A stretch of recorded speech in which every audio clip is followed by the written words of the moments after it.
The Beatles Guru, Maharishi Mahesh Yogi, The Lost Rishikesh Interviews 2. Written by Geoffrey Giuliano. Narrated by Geoffrey Giuliano.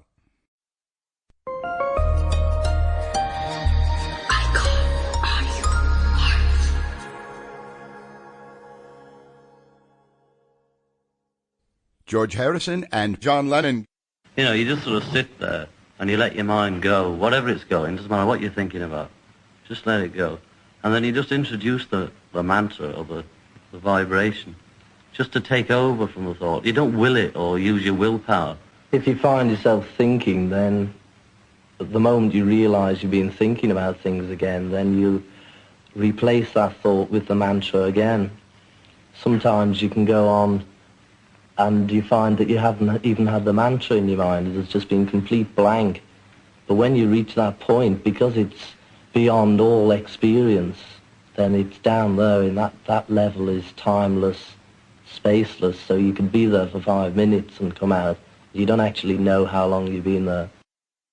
A near lifelong Maharishi follower and champion meditator, Prudence Farrow. Maharishi set it up so that the people who lived in close proximity to each other, 3 or 4 of them, would look after each other. And in my case, I was divided into a group of 3. We were called course buddies. And my course buddies were John and George. After a lecture in the beginning of the course, we would go back to our rooms and discuss together what was covered in the lecture.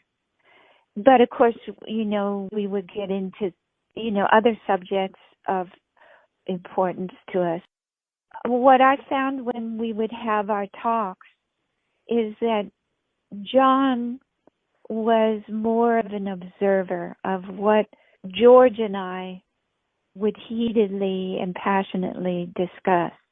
John kept saying, "I'm here because of George." He really admired George. I think he found in George a noble hero. He found somebody who could believe in something as intangible as the human spirit, that spirituality. George believed in that with such passion, and yet it's so intangible, but with such passion that I heard him say several times he wanted to dedicate his life to awakening the world to the deeper values, the more universal values that we share as human beings.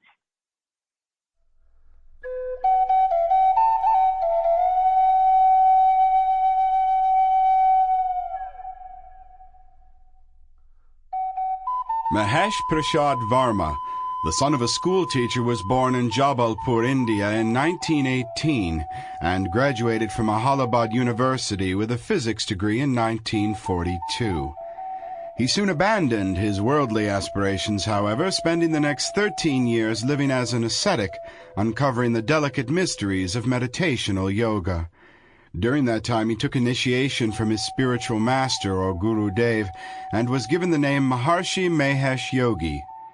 In 1959, he traveled alone to the West and soon established the International Meditation Society in London and abroad.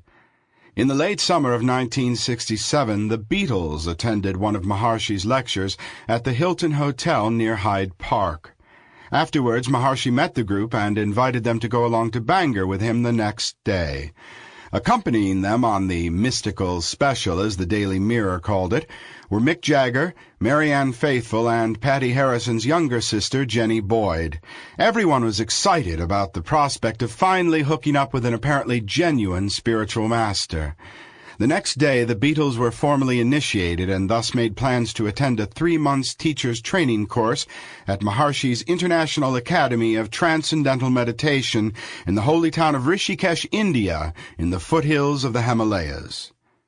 On February 14, 1968, they jetted from London, soon settling in at the Master's quiescent conclave next to the sparkling Ganges River. Maharishi was a wonderful teacher, recalls Cynthia Lennon, Beatle John's first wife. His talks were humorous, enlightening, and provided truly wonderful days. John and George, in particular, were in their element, throwing themselves totally into Maharishi's expansive teaching. Sample complete. Ready to continue?